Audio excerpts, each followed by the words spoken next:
আমাদের বাড়িতে আমাদের একজন অত্যন্ত কাছের মানুষের আইবুড়ো ভাত।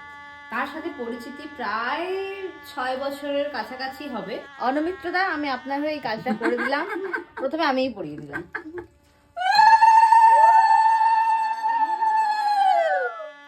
আজকে এখানে আমাদের হবু কনেকে যা যা দেওয়া হচ্ছে সেটা হলো, প্রথমে আছে মাছের মাথা দিয়ে ডাল, তারপরে ঝিঙে আলু পোস্ত, পাবদার ঝাল, চিকেনের রেসিপিটা অর্ণবের তৈরি, এটা হচ্ছে তাওয়া চিকেন, এটা মাটনের ঝোল, চাটনি, পাঁপড়, রসগোল্লা, দই, এখানে আছে পোলাও, এখানে আছে ভাত আর 5 রকম ভাজা।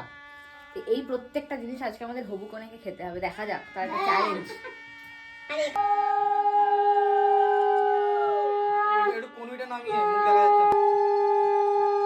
শান্তশ্রী একজন ওড়িশি ডান্সার। যখন আমরা ডান্স ফিল্ডে ছিলাম তখন দিদির সাথে আমাদের পরিচয় হয়েছিল। তারপর থেকে একটা অদ্ভুত বন্ধুত্ব আমাদের মধ্যে গড়ে উঠেছে।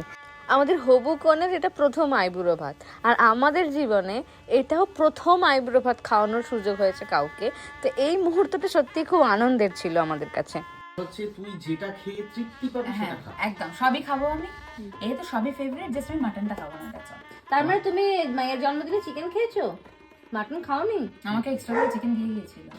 তুই মাটন খাস না? ও আমার দলের লোক। আলাদা করে চিকেন এসে দিয়ে গেছে। Okay fine. আমাদের হবু কনে এমনিতেই খুব মিষ্টি একটা মানুষ। তার আগামী দিনগুলো অনেক সুন্দর হবে। খুব ভালো থাকবেন সকলে।